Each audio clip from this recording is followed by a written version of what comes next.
And thank you for creating time. Got it. Can you all hear me? Please give me a sign that you can hear me.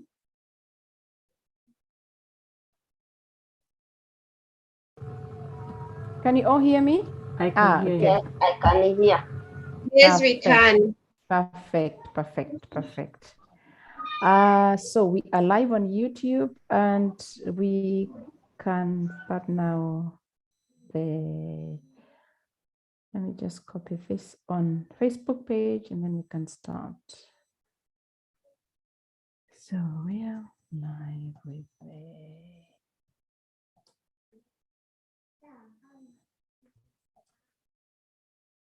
so good. Let me just edit one more thing and then we can start. Perfect. Looks good. Screenshot.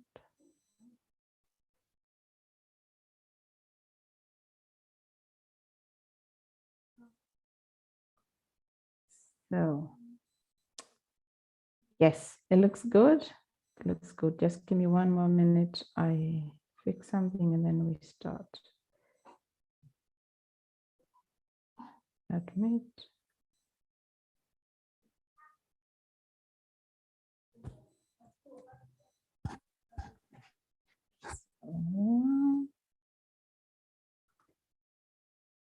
Copy.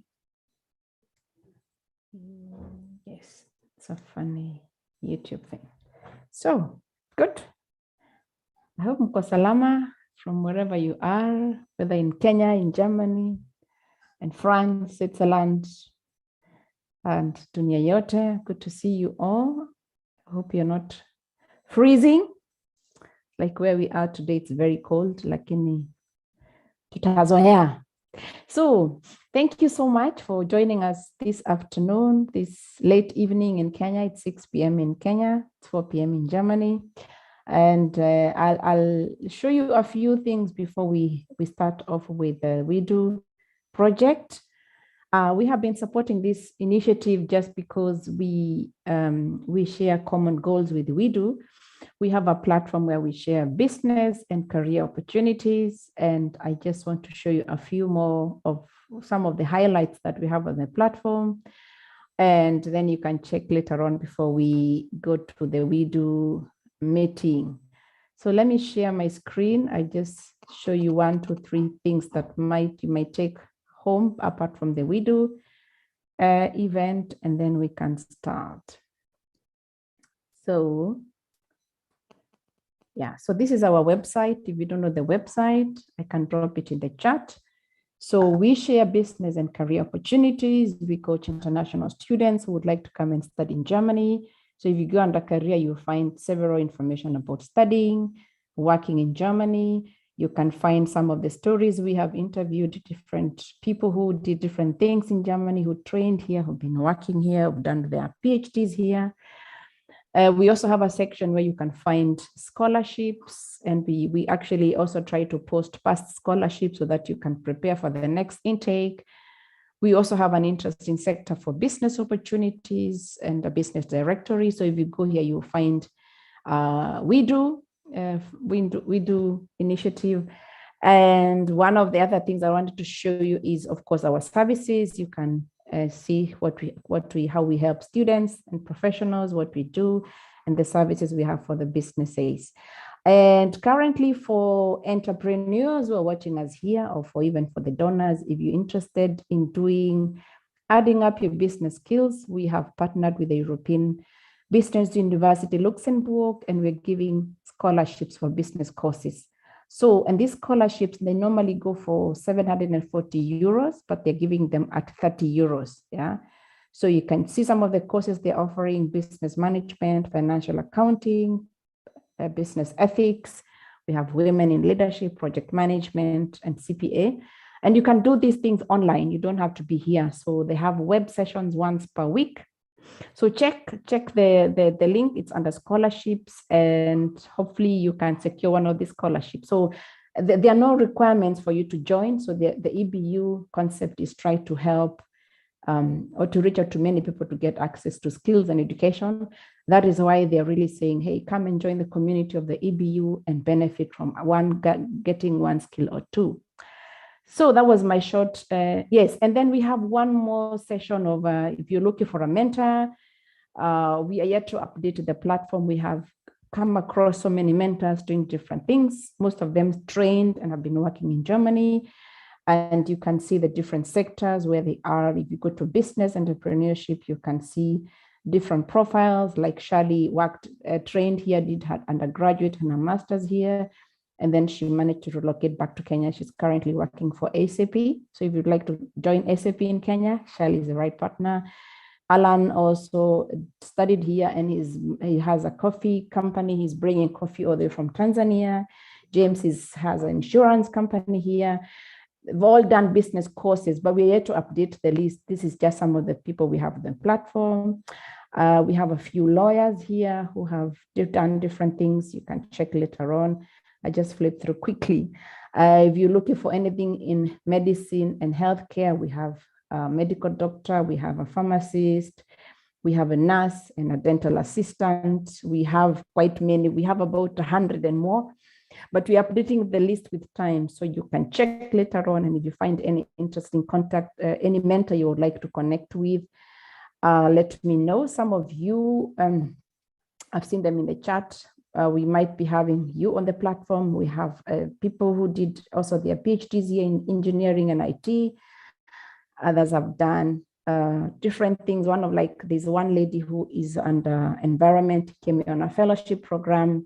So you can flip through and see the kind of profiles we have here. So we try to keep it simple. We're going to try and add more on the expertise. So in case you're looking for anything, you can let me know. Dan, I can see you've raised your hand.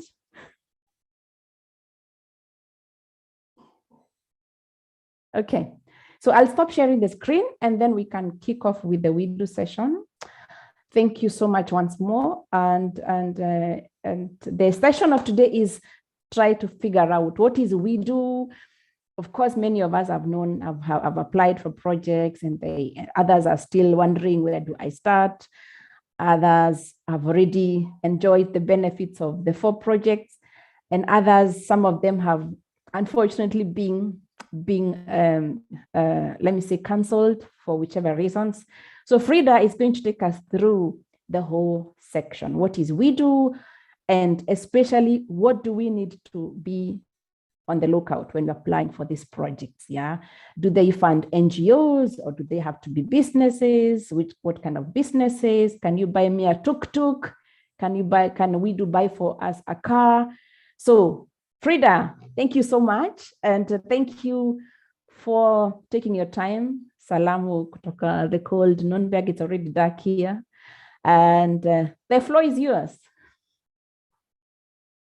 Asante sana, Carol, and good afternoon, or is it good evening, everyone, all the Kenyans, as we also prepare to celebrate our Jamhuri Day tomorrow. I greet all of you. And yeah, it is another beautiful day that the Lord has given us, that we can be able to really go through this session of WIDU. First of all, I really want to thank you, Carol. I think your passion is really above all the meters that I've ever met. And I really thank you, because through this initiative that we have, it is a way of transforming lives. It is a way that at least we can improve our livelihoods, we can create jobs, we can create income for our families. And if you know a good thing, the best thing to do is to shout about it. And thank you so much for shouting about WIDU. We appreciate you, and we also pray that at least for the projects that you're able to support, they make some difference in the lives of the entrepreneurs that we are willing to support. So without much ado, I have not a very, very long presentation, because I also wanted to hear from the diaspora donors in terms of what are the questions you have. I apologize for the background noise. It's a Saturday and the boys are playing football just out here and they are making all kinds of noise. So kindly bear with my situation at the moment. And in case you don't hear me, just let me know and I will be able to repeat. But as I was saying is, I would really like to hear from you. What are the challenges you experience in the platform? As I also tell you what we also observe from our side. I won't preach so much to the choir because I know there's colleagues here who have already gone through the process. But it will be very important for the new ones, at least those who have not done, like an application with WIDU. Trying to share my. Can you see my screen? Carol? We can see your screen. Yes, yes, yes. We Okay, can screen your screen. Yeah. Thank you very much. So let me just start by saying that WIDU is the smart way to support friends and family. WIDU is a remittance project. I think this is a very important point that I would like to keep on emphasizing on because, of course, we want to change. We have also new products which are coming, but at the moment, most of our projects are supported through the diaspora. So the way we look at WIDU, we look at our diaspora as partners, people we're collaborating to make this idea work.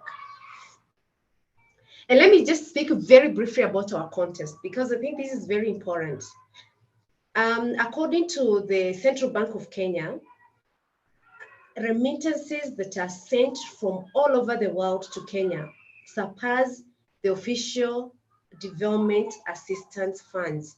This is money that you get from development partners to the government, development partners like GIZ, like United Nations, like Canadian, development agency, Swedish development agency, the Denmark, all those kind of development agencies and international NGOs.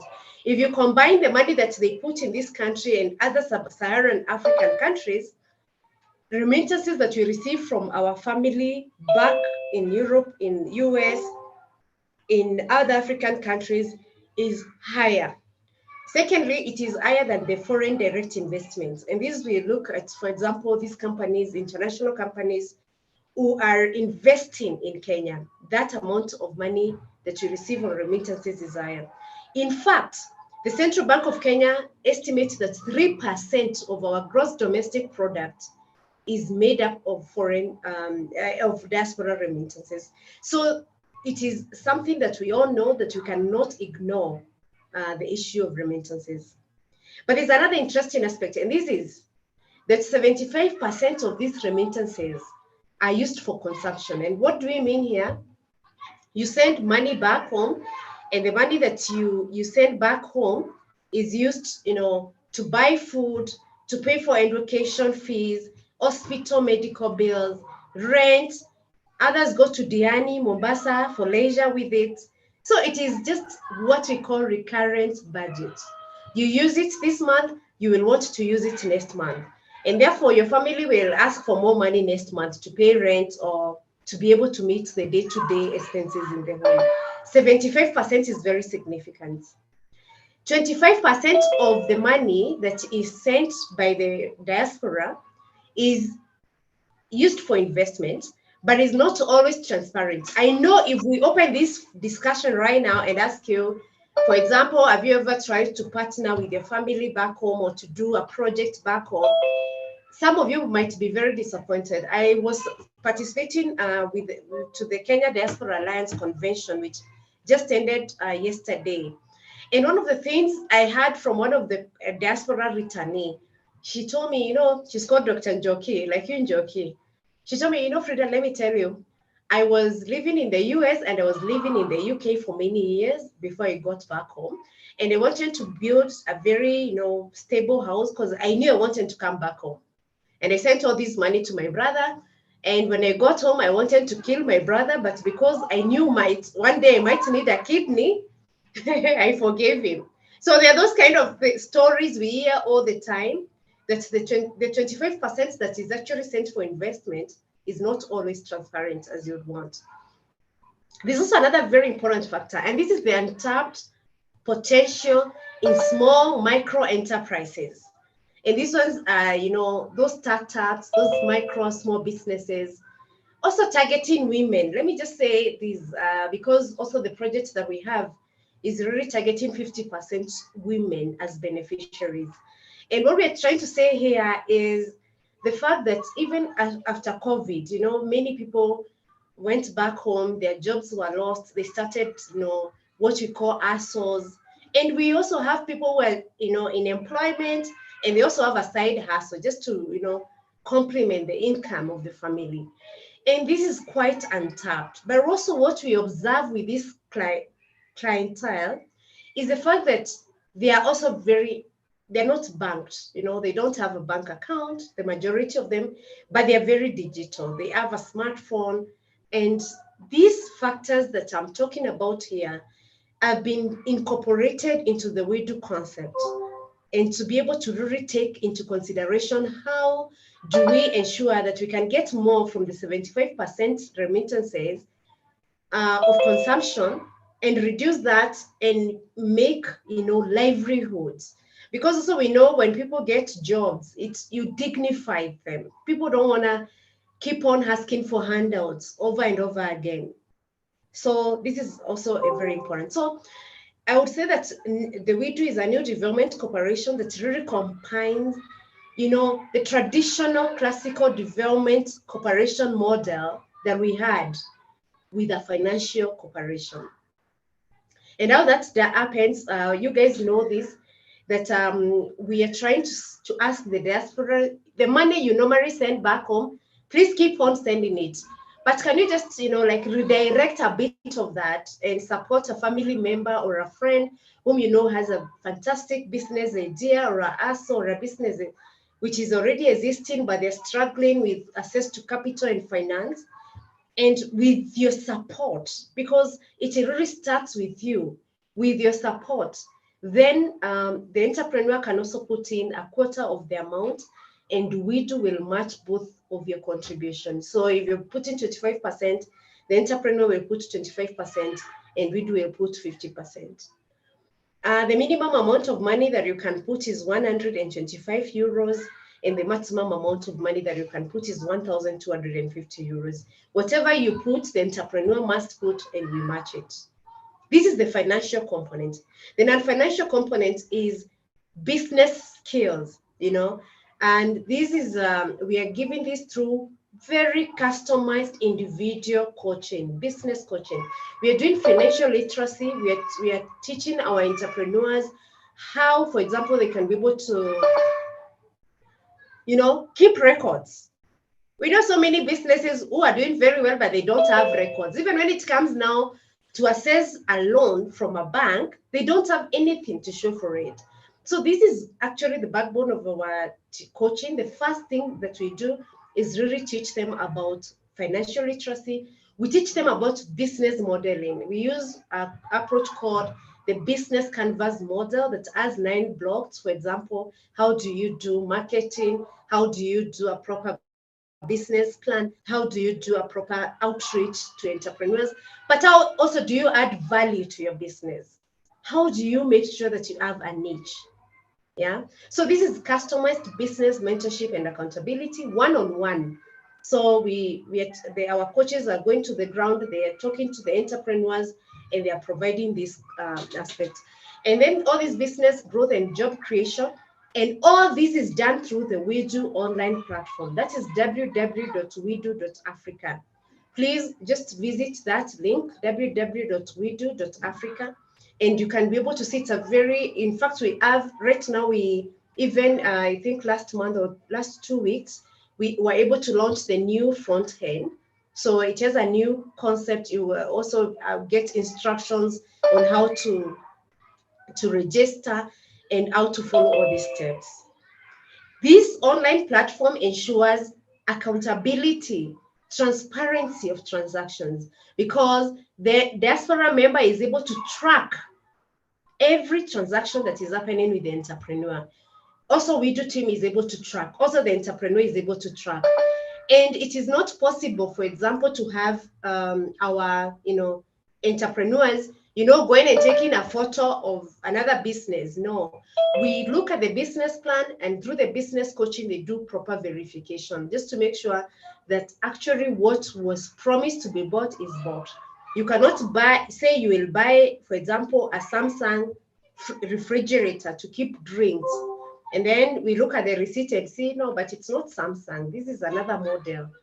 That the receipt is showing something different. We have cancelled a lot of projects because of this intransparency, this lack of integrity.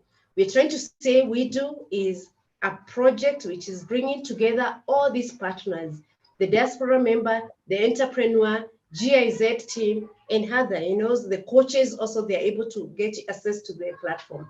And through that, then we can be able to promote businesses which are sustainable, that are able to actually surpass, and which are also generational. This is a very important aspect. So I won't repeat this because it's true. We know that the African diaspora, of course, you send money, you know, a family and friend, and you want to contribute to the development of the country of origin and improve the current situation. And the entrepreneur has a good business idea, knows the local business environment, and is able also to benefit from a business counseling. Let me say something about this. Some projects really start with the entire idea coming from the diaspora, which is not a bad thing, but really you need to sell your vision to the entrepreneur back home. According to the WIDU concept, the business idea should come from the entrepreneur. And we know why. I have supported family members back home. And I tell them, oh, yeah, you can do this idea. It can bring you a lot of money. I've seen it work. You know what happens? They do it 1 month, 2 months, and then they tell you, but then Frida, that was not even my idea. Me, I think this is what can make money. This is what is passionate about it. Let me tell you, let's just encourage the entrepreneurs to come with their business ideas. One thing I've noted with also the businesses that we are supporting, existing businesses are doing much, much better than startups. We have startups, of course, which are doing very well, but you cannot compare that with someone who already has some knowledge, and what is what doesn't work. And we have seen quite a record of businesses which are doing very well because they have this experience. So we'd like to encourage the diaspora donors, please don't impose ideas to our entrepreneurs.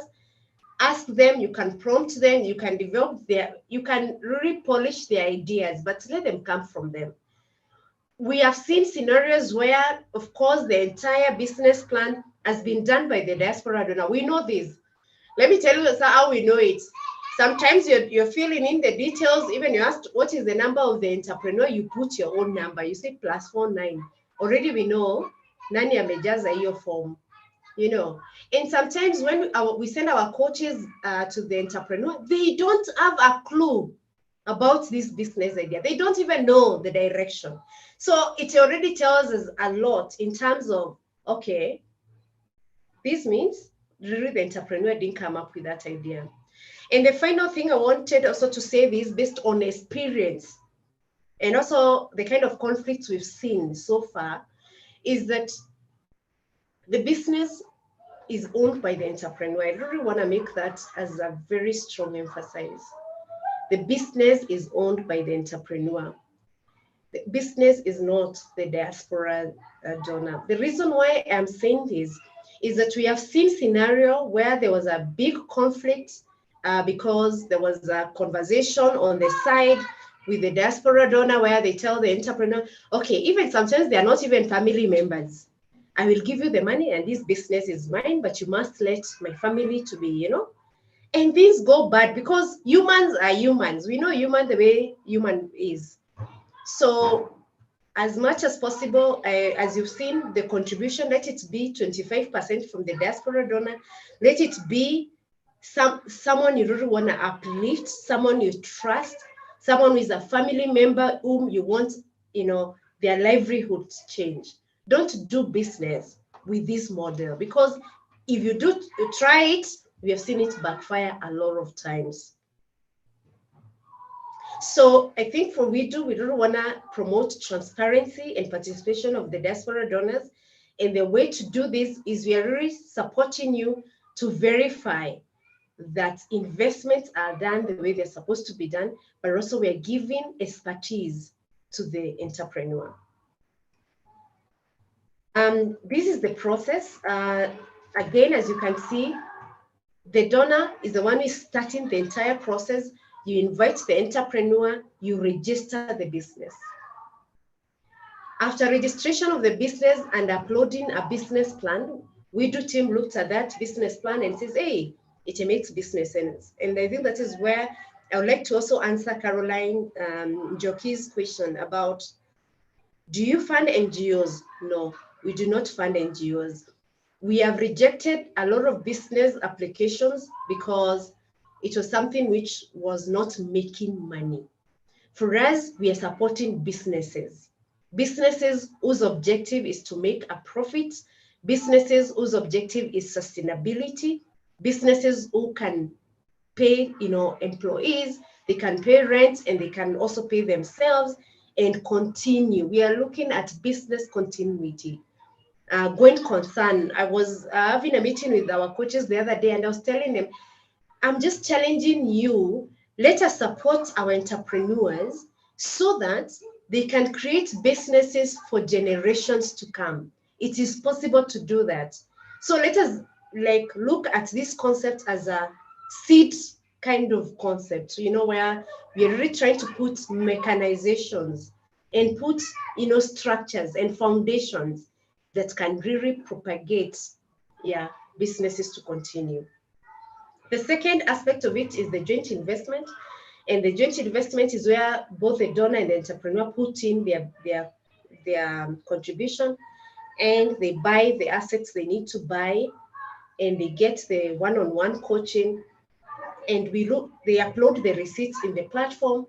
We look at them, and then if everything is okay, then we approve for the WIDU grant.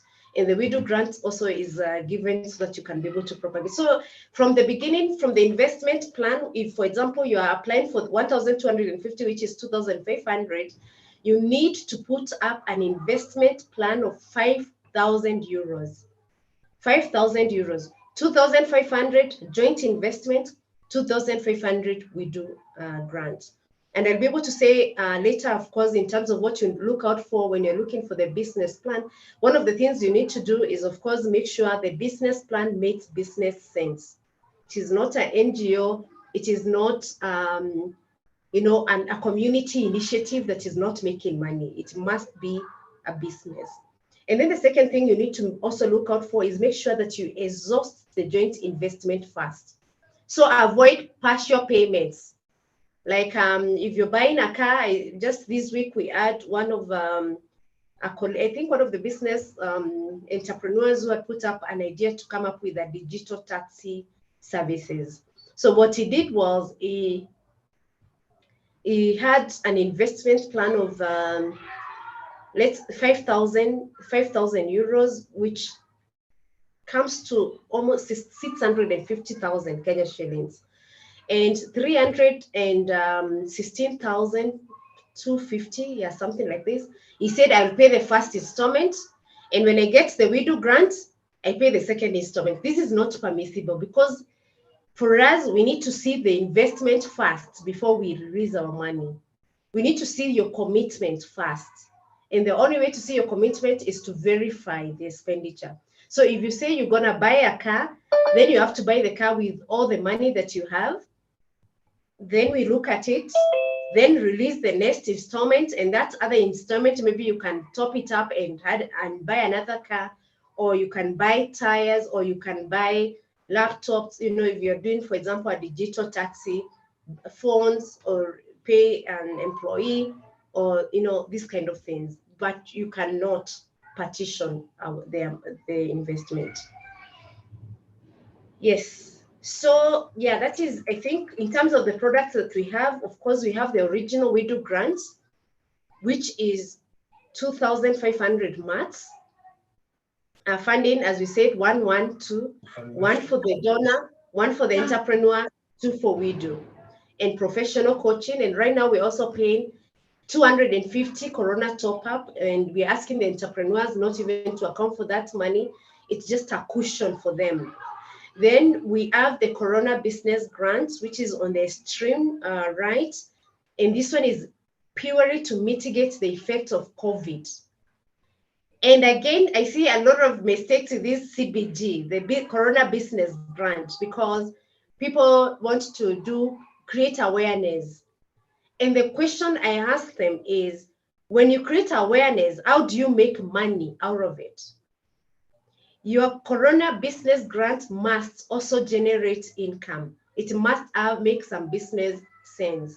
And we've seen some very innovative products with this Corona Business Grants. I saw one time a very young entrepreneur who puts up a Corona Business Grant, and what he wanted to do was mitigate the psychological effects of COVID on children by creating a sports camp, and it was a fantastic idea in which we really supported. So when you're applying for a Corona Business Grant, the first question is you must answer is, how is this business mitigating the effects of COVID?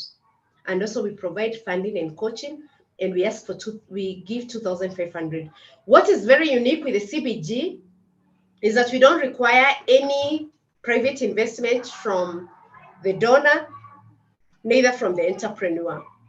So that is something also to always think. It's very attractive, but it's very hard to convince because you really need to show us how are you mitigating the effects of COVID.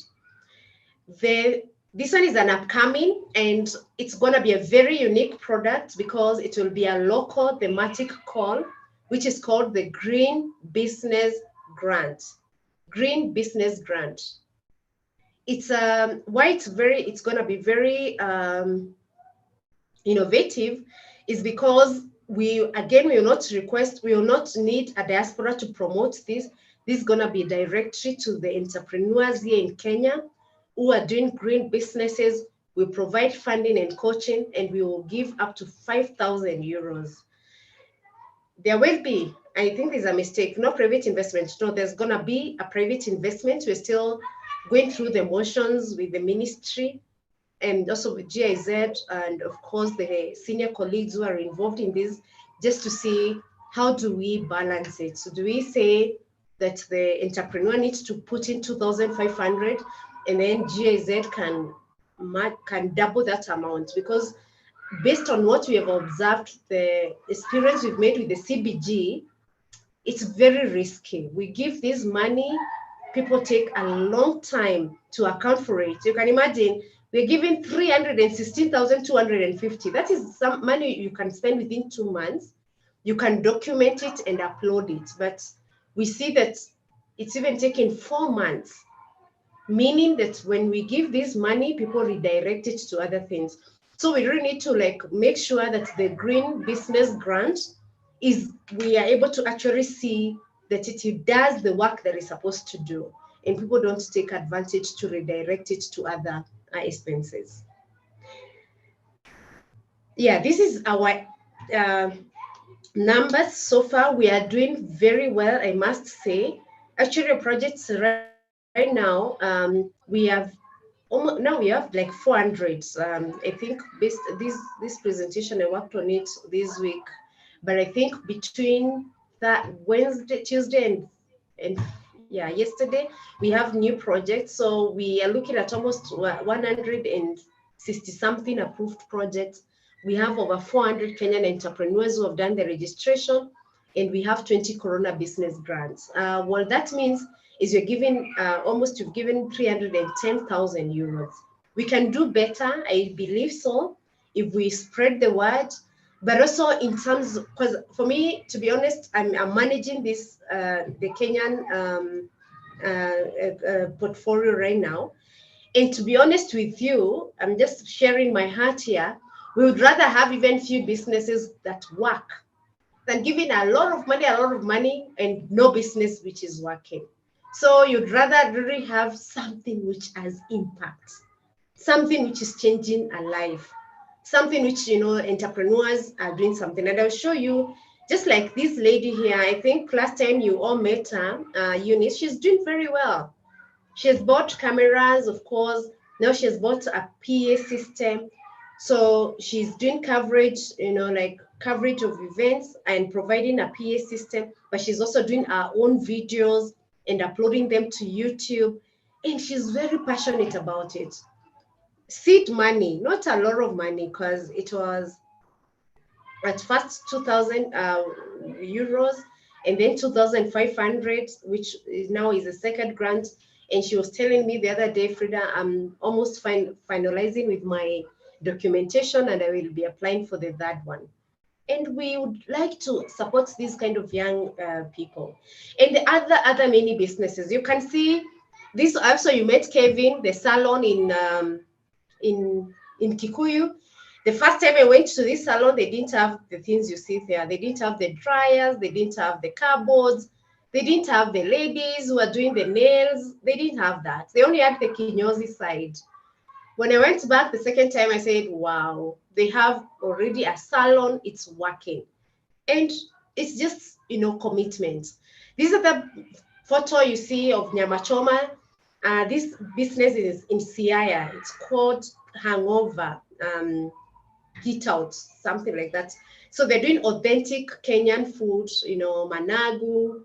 Then there's, of course, fish, there's chicken, all the things that we do. I counted 17 employees in this business. And when he was doing his application, he had said, he just want to employ 6 people. But when he started in July this year. We are talking about a business that is not even 6 months old and is already doing fantastic. So the time I was there, all the parking was fully covered with cars. And so he told me, Freedom, I want to apply the second grant. At the second grant, I want to do a car wash.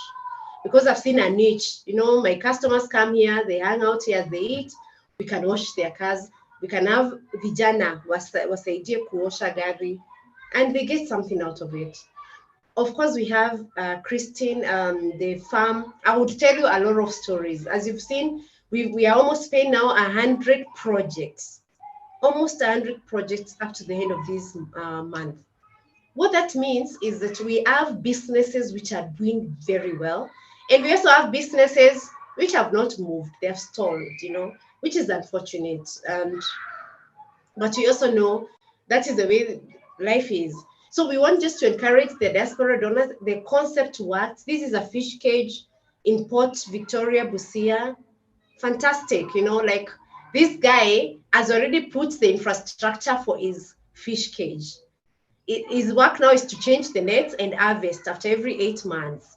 And he was already approximating and said, with this fish cage, the first harvest, I'll at least make 300,000. Another one like that, as in big money from the comfort of his home. And then he has a garden that is supplying kales, spinach to the people. So the business is working. And I think the most important thing is to say there's so many more businesses.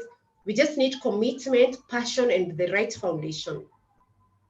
And we're looking forward, again, of course, to have a proper outreach like we're doing right now through Njoki, with the diaspora ambassadors, with the Kenya Diaspora Alliance. And also what is very interesting for Kenya, we'll have 3 more countries in Europe participating in the WIDU. We'll have Netherlands, Sweden, and Norway. And we are looking at having these countries at least by March of 2022. And of course, I've talked about the Green Core. And now what is really important, also Njoki mentioned, is support to entrepreneurs. What other support can we provide our entrepreneurs really to make their businesses sustainable? And we are very keen to hear from you. If you have ideas, we are partnering in this. Please reach out even through Njoki, give some tangible, like input in terms of what we can do, and we can do that. So let me just very quickly mention things you need to look out for when you're doing your business plan. The first one is salaries and utility costs, like electricity, water. They should never cover more than 3 months. And you know why we are doing that? Because these are, again, recurrent costs. And we really want the business to make money so that you can be able to take care of this kind of costs. So in your business plan, if you're putting these utility costs, make sure they don't exceed 3 months. The second point, also on the utility cost, they should not be more than 30%. Yeah, that is the correct one. They should not be more than 30% of both the joint and WIDU grant. For example, if you're having a business concept of 200,000, that is 100,000 from the diaspora donor and the entrepreneur, and 100,000 from WIDU, your rent should not be 40,000. You know, it should not be more than 30%. And then very important for existing businesses, salaries are only for new employees. We are not paying salaries for existing employees unless, for example, you want to expand your business model and you want to employ new people, then you can put in new people. If you're doing farming, agriculture, horticulture, whatever kind of business that is on farming, you cannot really surpass your land. If you're leasing land or you're buying land, you cannot do it for more than 25% of the total cost. Avoid aggregated budget lines. What do we mean with this? For example, you have the hotel. Let me just put on my lights. I think it's getting very dark here.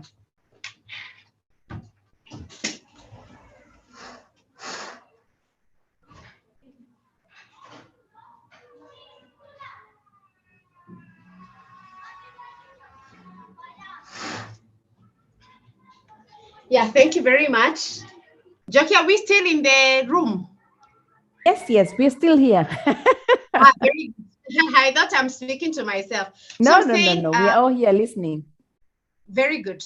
So what I'm saying about aggregated budget lines is, for example, you want to buy stock for our hotel and you want to buy, for example, a jiko, an oven, and then you want to buy, like rice, cooking flour, cooking oil, all these kind of things. You cannot put all these things and say stock, or hotel items 100,000. We want to see every budget line. Say oven 50,000, cooking oil 10,000, rice 10,000. Because also when you look at the receipt, we want to see those itemized items. So don't put many things together, just separate them if possible. And then again, just to repeat the point of avoid partial payments, because if we can really iron out these issues on business plan, I can guarantee you that we will be much faster in approving the project applications.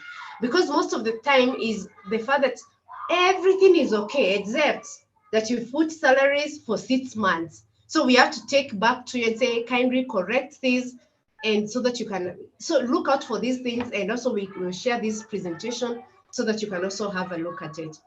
Partial payments means, for example, you are importing a machine from Germany. The machine costs 100,000.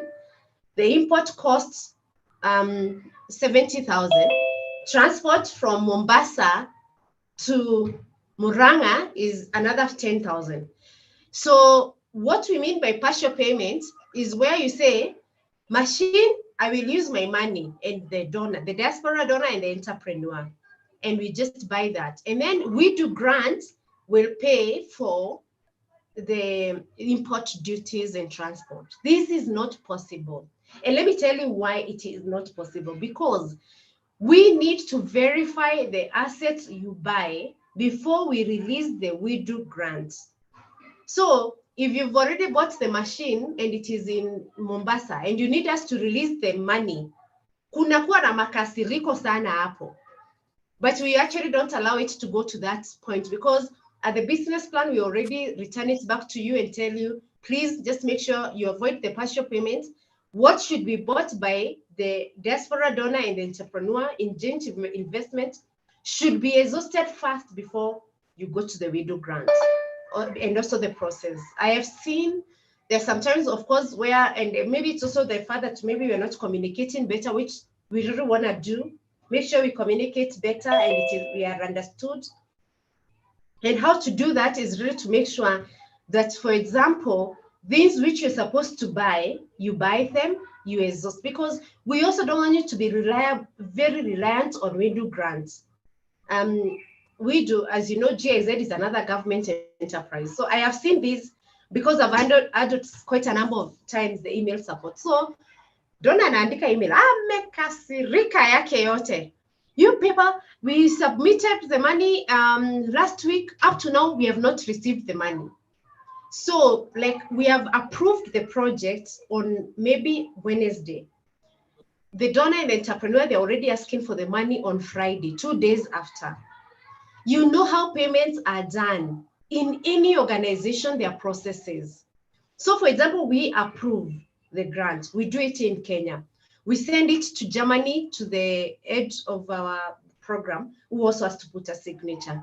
Then he sends it back to us. Then we send to the finance department.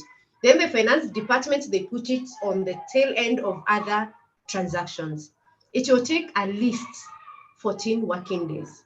But I already start receiving emails after 2 days, you know. So we need to manage these kind of expectations and just make sure that everybody really understands the process. And because if I was also to ask you how your organization processes money, I can tell you it is not instant coffee. Yeah. So we just need to like really manage our expectations here. Common mistakes, number one, and I've seen these, I've written to donors and the entrepreneurs. If you've seen emails from WIDU, Kenya, most of the time we are really trying to make sure we are looking out after your interest. You umejaza kila kitu vizuri. Everything is okay. As you can see here, and the entrepreneur amejaza. The only thing you've not done is clicking this purple button called Submit Grant Application. And it remains there even for weeks. And you're like, what is wrong with these WIDU people?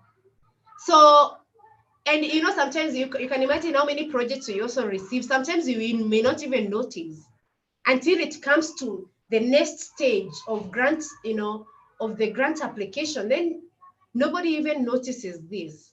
So I would like to flag it out. When you complete your application, make sure you click Submit Grant Application, the purple button. The second thing, if, for example, we've sent your project for correction, the entrepreneur does a very fast job. Maybe we were asking for ETR receipt.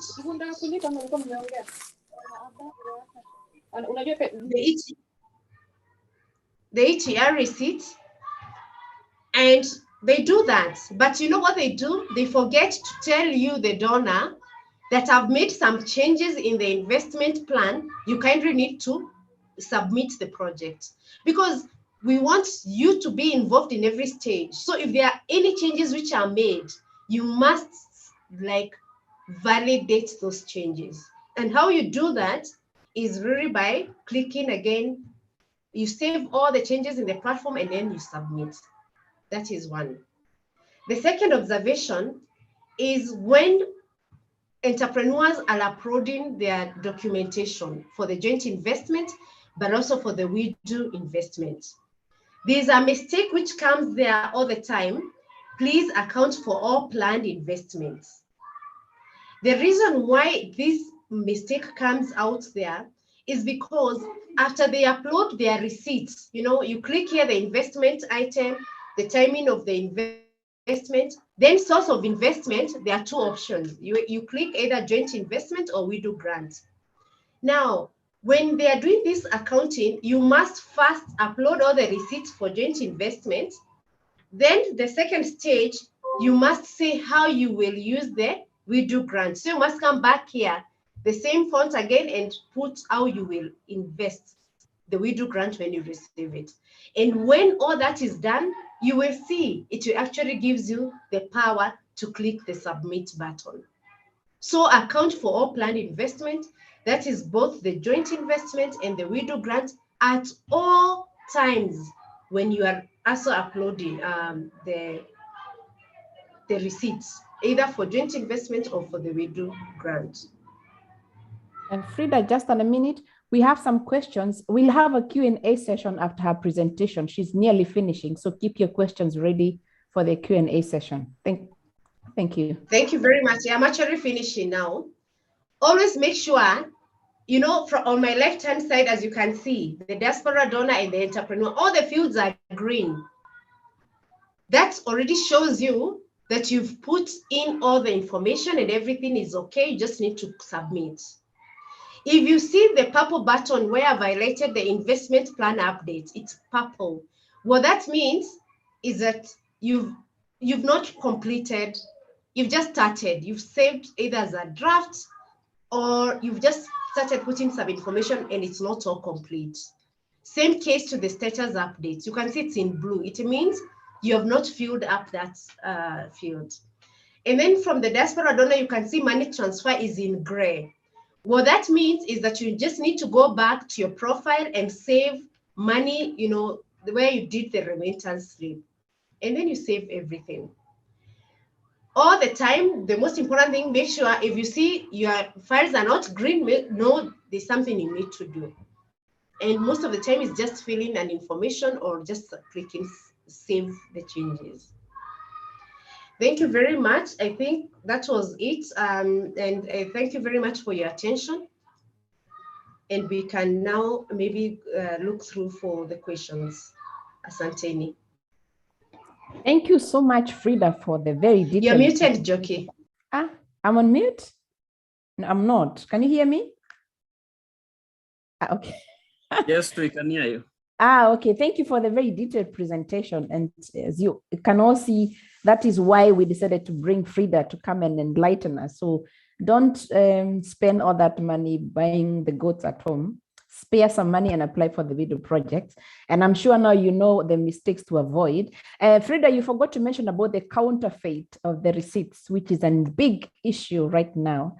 Maybe you could mention that and then we can open the Q&A session. Thank you very much, Njoki. That's a very important point. We have rejected projects because the receipts are made up. You can already look at the receipt and tell, it doesn't make sense. So what we do is we allow the entrepreneur first of all to upload their receipts. And the coach goes to the field. They also look at the receipts against the investment. Most of the time, there's disparity between what has been bought and what is on the receipt. And already that's a red flag. So we, of course, won't take this. But the second aspect of it is the even calculation of receipts, it doesn't add up. You know, as in people, and already that tells you this business cannot be sustained because the foundation is wrong. So we don't support these kind of things. Let me tell you the truth. I am the one who does those project approvals, and I can guarantee you, if I see that, I don't even think twice. I just cancel the project and without any hesitation, because I know even if I approve this project, hakuna mahali inaenda, hakuna haja ya kujidanganya. So we just cancel it. And because we also want to promote integrity. So please talk to the entrepreneurs. Let them give us genuine documentation, authentic documentation. We have been even writing to them and telling them kindly attach the ETR receipt. Because we know, for example, for a certain amount of money in this country, you need an ETR, you know. But some other times, of course, they don't provide these ETR receipts. Our coaches go, they verify, they call back, they write in their report and say, yeah, even though they didn't provide the ETR receipt, we actually verified the expenditure. We could see walinunua printer, walinunua hii, walinunua. So hata kama hawajaattach ETR, we still approve the project because at least the expenditure was verified. Yeah, thank you, Njoki. Okay, I think that has answered Agumba's question. If all receipts must have ETR, maybe you need to tell people who do not know what ETR is.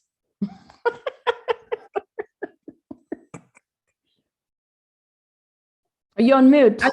What the ETR is the tax series, not tax receipt, the tax invoice that is issued by the Kenya Revenue Authority. The one with the VAT, yes. Simple. Yes. And almost all businesses, it is a mandatory requirement they need to have the ETR machine. And I think the reason why also we are trying to emphasize on the ETR receipt is because we want you to buy things from genuine suppliers, you know, so that if you and it's for the security of the entrepreneur. If you buy something which is faulty, yeah, and then you find umefika nyumbani ni mbaya, you can return that. You can only return that if you buy it from a genuine, supplier. Ukinunua kwa vichorochoro, what do we call this base? What are they called? Panya roots. Ukinunua panya roots, even when it is a bad thing, you'll be able to, you cannot return. Let me just say, I have seen a very, like King Solomon used to say in the Bible, I've seen something very phenomenal in the world today. Someone anasema amenunua pump ya maji. Kocha anaenda hiyo pump ni ya like 1970. Sijakataa, you can buy a second hand. But please, can you be transparent and say, I bought a second hand machine? And if you bought a second hand machine, it should not be as expensive as a new machine. You know what I'm saying? Because we're also living in this country, we know how things cost. I have seen people put ridiculous amount of money. Jiko ya makaa, sijui nilinunua 3,000. Me, I'm like, I live in Nairobi. I cannot even buy jiko ya makaa at 3,000. So I would just like to emphasize to our people that the truth of the matter is we look at these things with a very keen eye, and sometimes, let me just be very honest with you, Njoki, we sometimes approve, yani unajua hapa kuna kitu. We just want to see clean, businesses. If I am making myself very, I've seen people putting, sijui nilinunua, ameenda akanunua TV kwa shop ya simu. If I want to buy a Samsung TV, where will I go? I will go to a proper Samsung shop, or even where even if it's faulty, I can be able to take back. Why would you buy it in a phone repair shop, for example? These are some of the things we see a lot in the receipts. I'm just being very honest. And I mean, even if entrepreneurs were here, wangekuwa wanacheka tu ni sababu wanajua hizo vitu pia wanafanya. Wow. I think it's financial literacy. So this is something we can cover once we start with the workshop sessions. Maybe coach people before they even apply for the project, so that at least you can even fasten the process of your projects being approved when you do things right. So looking forward to 2022. We have several people who are really ready to push the project. So let's talk after this. So Jackie, you had a question? Yeah, thank you very much for the opportunity. I have two questions. The first one is also about the receipts, in rural areas, maybe things like timber, not everybody will give receipt, or maybe you can buy it from a neighbor who has some trees. That is just an example. What about that? And as my second question is, it is an issue that we had on ground. Me and my team, we had applied for grants and we were granted, and the coach went there. So after the coach went, he took the ID, like there was somebody who was helping my mother in the project, and the coach took the ID of this person, and the project was under my mother's name. So that brought complications, and the coach rectified it, and we have been following it up, and he was also following it up. Maybe you also know about that project, because he mentioned it that he had spoke to you about it, and he has been telling us for more than three weeks now, I guess, that we will be given the grant. So until now we are waiting, and we don't know really if it's now something is wrong or the grant will still be given, because it was the mistake of the coach. He was told that the project is under my mother, and I think there was a time that we had an interview, a meeting here, and we were told that maybe the elderly people, they can be assisted. So that's why I requested somebody to assist my mother in doing that project. And that is why this person had to go there and also help when the coach was around. And and then it happened that now the coach, because the coach told us that one of the things that the WIDU team WIDU people do is they take a photo with the person, and also they take ID after granting the project. So in this case, they granted the project, okay, but they took the ID of the the wrong person, and they took a photo, and he took a photo with the wrong person. And then he told us that I have to now change the project to this person that he took photo with, and the ID of this person that he took. And we did it, because it took, I think, a week, and we did that. We exchanged the project because they say a WIDU doesn't allow a third party. So we did that, and after that event, it's still, I think, 2 to 3 weeks or more, and the project and they have not received the grants yet. So kindly explain for me what is happening, because I'm really in the dark. Thank you.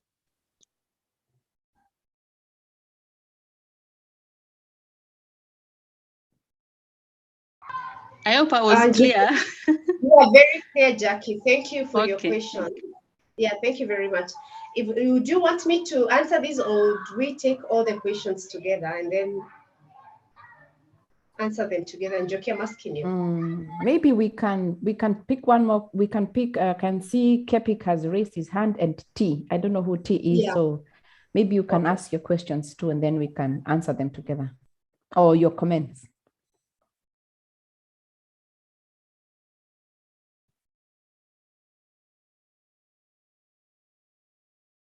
Maybe unmute yourselves, Kepik. T, we can't hear you. So this is T. Let me start.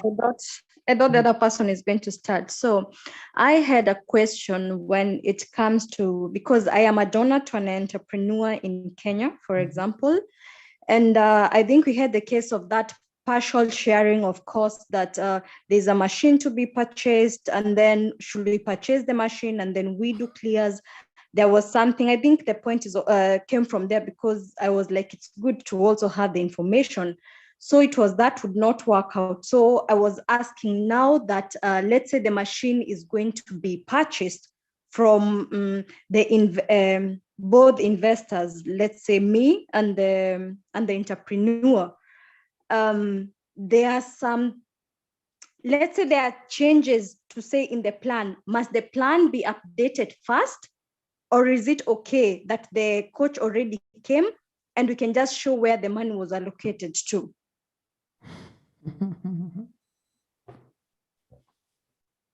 Maybe Frida, before you answer the question, I can also add the comment on reviewing the investment plan. Like the initial money you had keyed in your investment plan, some things became expensive, and some people end up thinking that WIDU is going now to top up that figure you have reviewed. Maybe you can now sum it up and answer the two questions.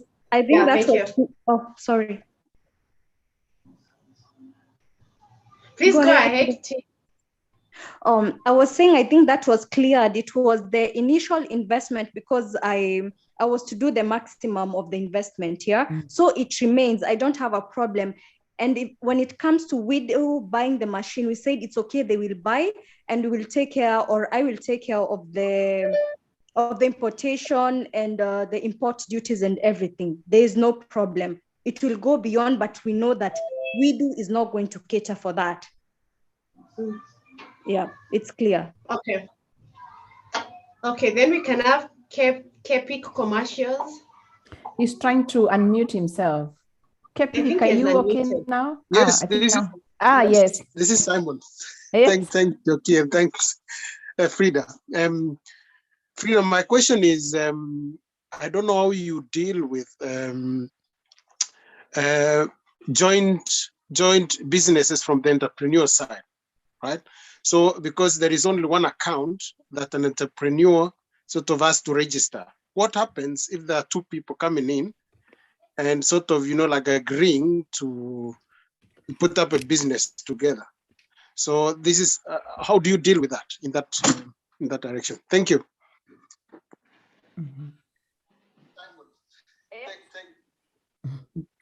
So you want to answer the questions now before we go to Yes. Agumba?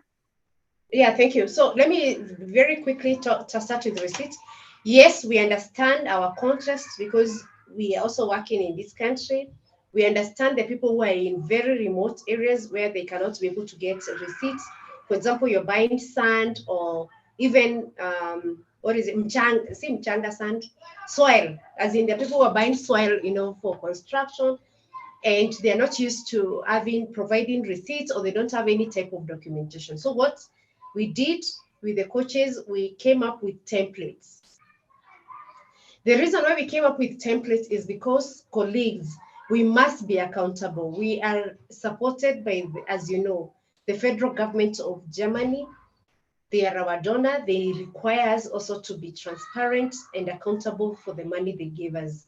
We go through audits on an annual basis, and we need to really show a threshold that we are really following requirements. So there's no way we will not ask for these receipts, because we need to show pesa ilitumiwa aje, you get.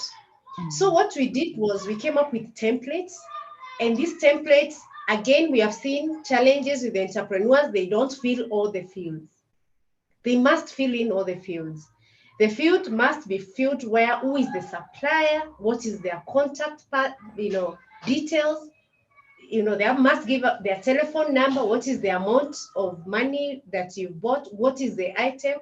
It must be described, and then they must provide a signature. It will be put in our in the documentation as a receipt. Mm-hmm. The reason for this is because our transactions must be verified. As that person who was not privy to this transaction must be able to tell by looking at the receipt and knowing, Kamau alienda kwa Mr. Masharia akanunua ng'ombe ya Fresian, na hii ng'ombe ilikuwa pesa 1,100. Na namba ya Masharia ni hii, na namba ya Kamau ni hii. So that if the auditor wants to verify that that transaction really took place, they can call, the supplier and also the buyer. That is very important. Our transactions must be complete. They must be verifiable. They must be accurate. Those three things is what we look out for transactions: verifiable, accurate, complete. It must give you information. And that is, of course, you guys also, the guys who are financial accountants, CPA hapa wanajua. That is the first principle of accounting. As that person who was not involved in that transaction must tell a story of what happened. Mm-hmm. Jackie, I am aware about your case, and the issue is a platform issue. So when you guys filled up when we sent, let me just start saying why we sent this grant for correction, just for the other people also to understand and to avoid also these kind of things. Our transactions are paid via M-Pesa. In our system, the payment system, if I put your number, it must show you the name. Caroline Njoki Mwangi. 3 names, even sometimes 4, the way it is in the ID. As I said, our transactions must be verifiable. So the accountant who is doing the payment will look at the ID and will look at the grants. If there is a discrepancy, they will not pay that money. I have had 3 cases where our finance team, they write to me and say, Frida, there's a difference between the person who is being paid and the person who is in the grant. Already, those are the things we must avoid. Lazima your story ikuwe synchronized. Mm-hmm. Guys, I'm just trying to say we might miss something, but we really try to make sure things are all in place. So that is why the ID that is in the system and the number that is in the system must correspond with the entrepreneur. If the person who is not the entrepreneur, who has a different ID and a different number, and we see there's a discrepancy, we won't pay that project because of this purpose and of these reasons. So Jackie, that is why your project was returned, and we have had also cases of many other projects like that. Mm-hmm. So it is not only your project that has had that issue. So we are working on it, and in fact, yeah, that is something which I am aware about, and we're also following. We're following up. I know it's a platform issues. I don't want to go deeper than that, because when you guys made the corrections, instead of the project coming back for grant application, it went to grant approval, and there's a difference, because now they need to like go through the same motions again, and we're trying to verify that through the system. Yes, the third Can question I ask, just a minute, can I ask if you allow me? But it doesn't mean that we should reapply again. We should just be patient and wait. Absolutely. It is in process, just like the coach told you, it was a system issue. So we are trying to sort it out. And maybe it's even sorted as I have to check after this meeting. And I also do an email. I'll do you an email after this meeting, just to tell you what is the current status, yeah? Thank you very much. Then thank you. Then the issue that has been raised by T, that is correct. By the T, again, this is not only your project. I have seen a number of projects where they're doing partitioning of investments. And I think the most important thing is really to just all of us to have this common understanding. You cannot partition the investments. So the question that I should answer is on the updating of investments. Yes. When you update the investment, we don't need to send the code. You just need to upload it. And in the system, there's somewhere where you need to put a note. We will look at it and see if there's any challenge. For example, is rent again more than 3 months? Or these kind of small things which we are not permissible. If everything is okay, you just continue with the project. And also like with uploading the receipt. So what I would say in terms of investment plan, if you change your investment plan, it must be changed with the coach when they come on the ground. First coaching visit. Okay, say the coach was already there. It was already there. Then we looked at all this, or the entrepreneur and the coach looked at all this. Then they talked about it here. It's not like that. We must hear the partial does not go. Now, in updating the investment plan, does it have to be sent again to you for you to approve it again? Or is it's the coach was already there? They've talked about it. Let's say now it's a go ahead already. Purchase your part of it, and then when you purchase everything, there'll be things that will have changed at that time. The coach by the second, so there will not be any problem. The coach has just to come at the second time and see that all that was updated is correlating with whatever has been purchased. You're very correct. That is the position. We don't have to send another coach or so you just need to continue with your investment. Okay, good. Thank you. Answered. Thank you. Yeah. Then the third question is from Simon about joint or past partnerships. Yeah, that is actually the question. How do partnerships work? So for WIDU right now, we just need one person to front the project. We are not looking at companies, entities. Like a company is a separate entity from the owner, like from the proponents, if you understand what I'm saying. So what we need in this case, we need one entrepreneur, because we are looking at small businesses, the SMEs. So the most important thing is one of the partner must be the one to prompt the business. And they're the ones who have to put their photos, they're the ones who have to put, like their IDs. We are not promoting partnerships or limited companies. We are only promoting entrepreneurs, individuals. Because as you saw with the concept of WIDU, it's a family, friends business. It's not, we are not looking at these middle kind of very well-established businesses, more to say. Yeah. Yes, Frida, thanks for that answer. Why I asked this question is because you know very well where there is money, there is always trouble. And it can even lead to problems in the family and I don't know, the rest of maybe agreement. So I just ask deliberately this question because I know it can even cause, like family breakups because there is money. So, and I was just thinking, if there is a way in which maybe that agreement in that sense, like between maybe brothers or something like this can be fronted out, not necessarily in a very official manner, but sort of to tell them, if you have, especially if there is, if you have agreed on something, then you should continue as that, especially if there is an old person involved. When it comes to maybe a brother or a sister or something like this, they might even, it might even jeopardize the whole process or the whole success of the whole project. So that in that context, I was asking that question. Thank you.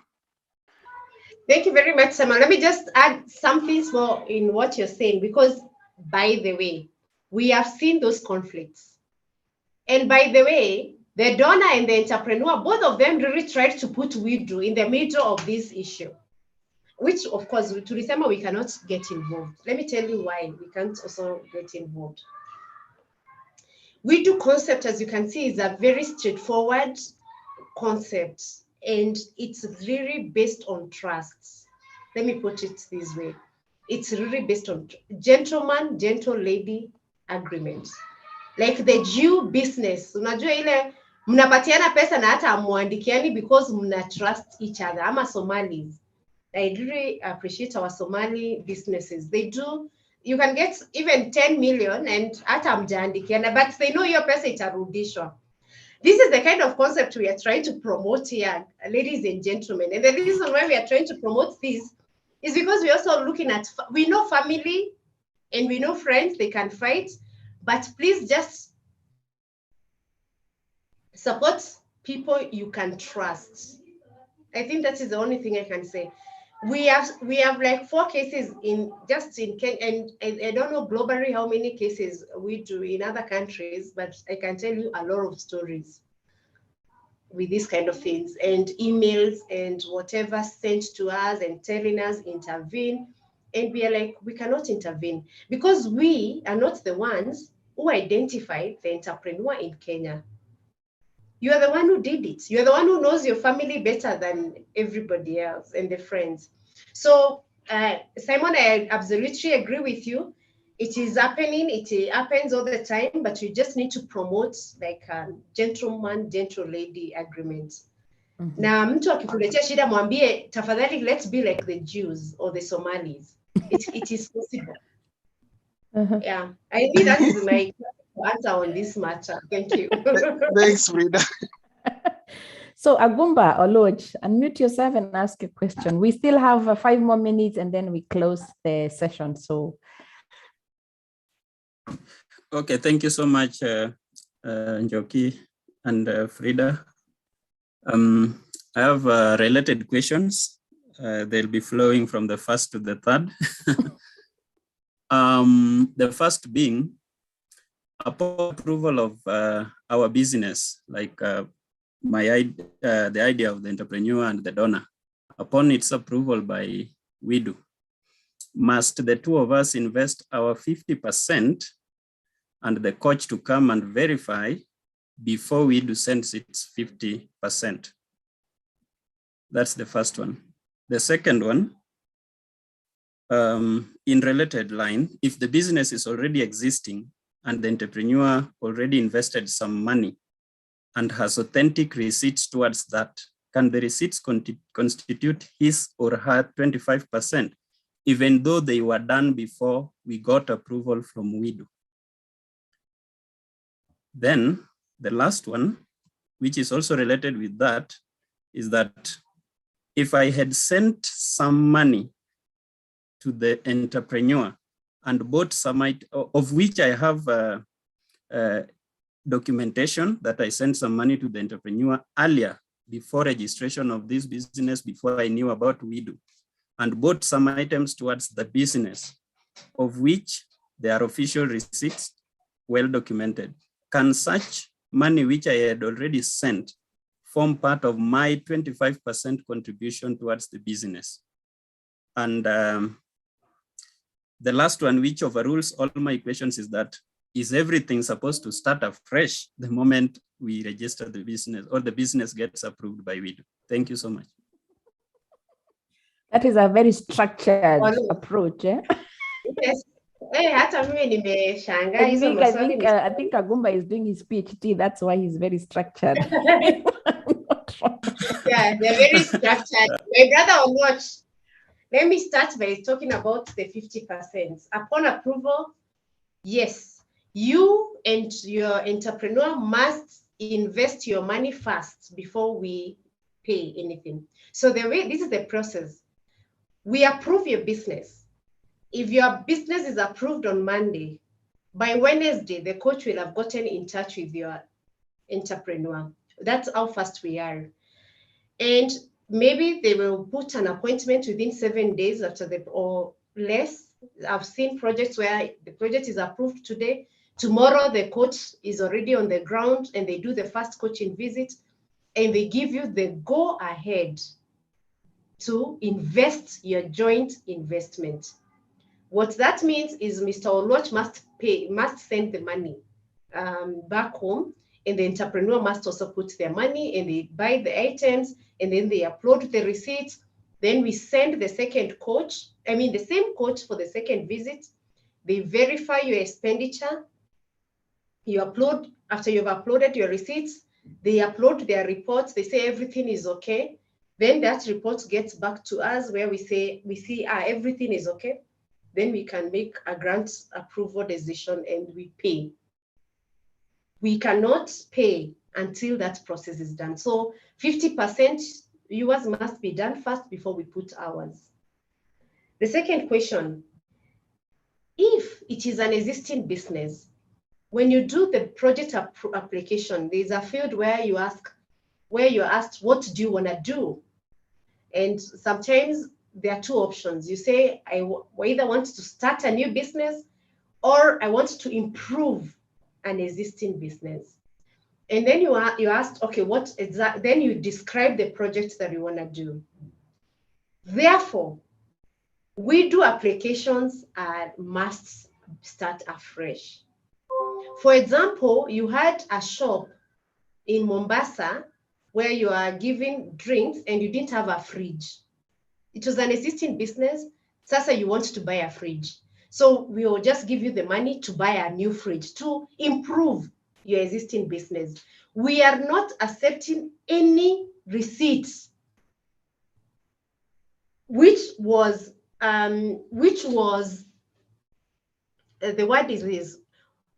expended, or which was, I'm looking for the correct business word. We are not accepting any receipts or any assets or expense which was done before the application of WIDU. In fact, we look at the receipts and we look at the date when you applied for WIDU. When did we approve the project? We have had cases where someone really tried to use even a remittance slip. So this business was like this. We approved the business in June 2021, and he had sent money in February 2021. And he uploaded that remittance slip after we approved the project. We refused. We were like, we can only accept a remittance slip after the date we have approved for the project. So already you can guess what your fourth question is. Everything must be afresh. That is very correct. Everything must be afresh. We are not accepting previous expenditures. We are not accepting previous remittance slips. Everything must be afresh. So when you do the application, just look at what has been done and what can be done to improve that business. And I just wanted to say something which Carol had mentioned and I forgot to talk about it. Amounts. So you have an amount of money. So you said, for example, in Kenya, they're very skeptical, and I've seen this a lot of times. So Mkenya mwenzangu kama mimi amesema ata support biashara na 500 euros. Alafu entrepreneur na yeye aweke 500 euros na sisi tunastahiliwa kuweka 1000. Alafu anakutana na Njoki ama ule Simon mwenye amekuwa donor na yeye aliapply 1250 na akapata 2500. Anaka hapo nilichoma haki. Sasa wacha nijaribu niongezee hii amount. Unaona? It's not possible. The amount of money the donor puts from the first day when you're doing the application and say you're gonna support 500 euros or 250 euros or whatever euros, that is what we take because it's a contract between you and GIZ. Terms and conditions really show that what you put from the first day is what we continue with. I've also seen scenarios where people overestimated how much they can give. So someone started by saying, I'll give 1,250 euros. And then my entrepreneur will put 1,250 and WIDU will put 2,500. When they start spending the money, they realize, hey, how all things go bad. I mean, we know what happens. We vitu zingine, wakati mwingine you're expecting maybe an increase in your business or I don't know what, or something happened, or you had to pay a medical bill and that money cannot be used anymore. Then you get back to us and say, guys, now how do I go about this? I cannot afford 1,250. Neither can my entrepreneur afford 1,250. The only thing we can allow you is to decrease that amount by 10%, not more. If you want to decrease by 50%, we advise you to cancel the project and start afresh. Start the entire process and put, proper amounts that you can afford. So these are the challenges which are there. It's true, they happen. Sometimes you really wanted to do something small and then you end up having more money. The only advice we can give you is finish this business project. You as a donor, you can apply as many projects as you can. Even with the same entrepreneur can only do three projects. So the second project, then you can, put a higher amount. But it's not possible to change the rules of the game when the game is already ongoing. It is not possible and it is not allowed. And these are the regulations, the way they are, we cannot revise them. Yeah. Thank you. Thank you so much. I think just to top it up, don't do any investment before your project has been approved. It's that simple. Wait, because you don't know if your project will be approved. So just wait until you get this email notification saying your project has been or whatever approved, and expect the coach in the next couple of days. And I think after the first coach, the first visit of the coach, then you can go ahead and start with your joint investment. Good. One more question. Yes. Yes. One more question, and then we close the session. Sylvia. Yeah. Hello. I think you can hear me. I have a question. We have a project, and in this project, the entrepreneur with the donor will cater for deposit for a tanker. This is a septic tank that will transport the waste. Now, in this case, we have to invest, we have to use our money before WIDU gives us this money. Where do we put this money? It was like 13,000. This is money that the entrepreneur will pay the lorry driver before on the first transaction. Now, what kind of receipt can I upload? Because I cannot give the lorry driver. It is a service that I need when when he's going to make his first services or business. What do I do in this case? Thank you for this. So Sylvia, what we said is we have given templates, templates for purchase of assets, but also for provision of services. So that template, the coach You just need to reach out to the coach. They will share with you the template. The template will, as a name, for example, the supplier, as you described it, it's a driver who is doing the first service, is delivering 1, 2, 3, and 4 on these dates for this amount of money, and the entrepreneur needs to sign, and also the supplier needs, the provider of that service also needs to sign, and they also need to put in their number because we need to verify that transaction in future. Yes. Thank you. See, Frida, how curious people are. And I think it's good to inform yourself so that you don't make the mistake. Thank you so much for the session. We look forward to the coming year where we plan to do as many sessions as possible, educate people, and even maybe coach entrepreneurs before they even touch this money, because of course it's a lot of money. Having received 3,000 Kenyan shillings and you've never received that kind of amount of money, because at the end of the day, we want to see sustainable businesses being developed. It's not after 3 months, the businesses do not exist anymore. So the concept is to make sure that that business is still running. It can be passed on to generations to come. So we have a WhatsApp group. If you're not in the group, I'll try to share the link. You can join the link. Maybe Frida, you can share the email of WIDU. If people have questions, I think it's Kenya. I'm not sure, but you can share the email address in the chat so that at least people can know where they can send emails in case of anything. So I always tell them, write to the team, ask your questions there. It is easier that way instead of now trying to guess and trying to get angry. But WIDU is taking so long. Try to communicate with them. And I think they're also very willing to help you or to facilitate that make sure the projects have been approved. Yes, the email address is Kenya@WIDU.Africa. It's that simple, Kenya@WIDU.Africa. So you can send your emails there. And thank you so much on behalf of my team and my partners. Simon Kiru is also there. And Rose Peters is also supposed to be there, heading the African Nurses Group. Maybe Simon can do a closing remark. And then I wish you all a very wonderful Christmas time. Stay safe, stay healthy, and see you then in the next year. And hopefully you can submit your projects and successful projects, and looking forward to many more jobs being created on the continent. Thank you so much, Frida. Thank you.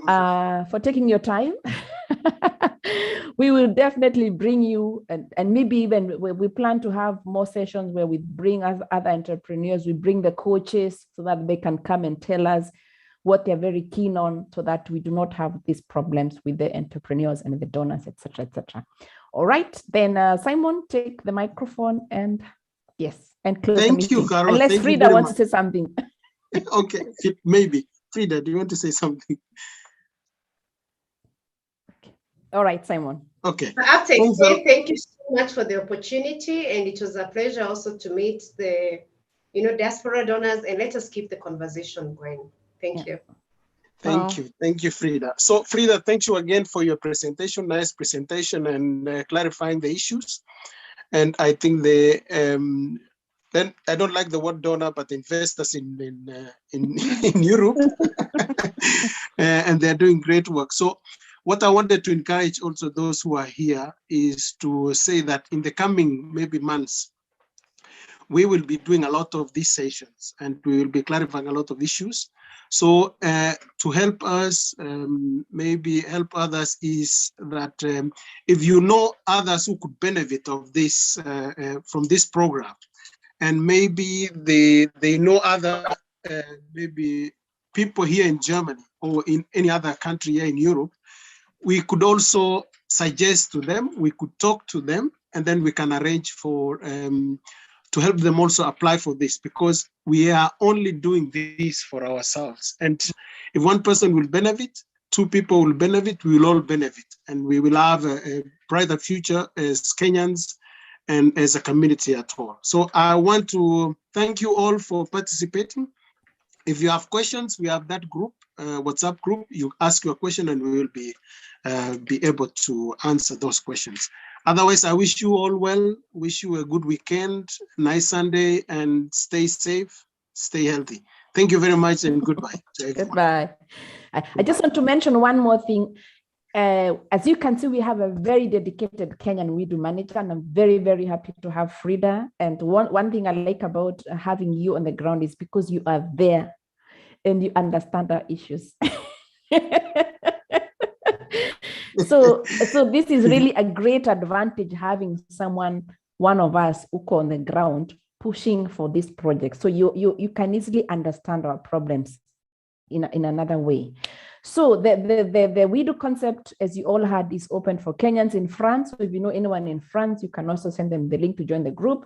It's Switzerland, Austria, and in France. And if you apply for the 4 projects, so you can imagine, get 7,500 euros for free.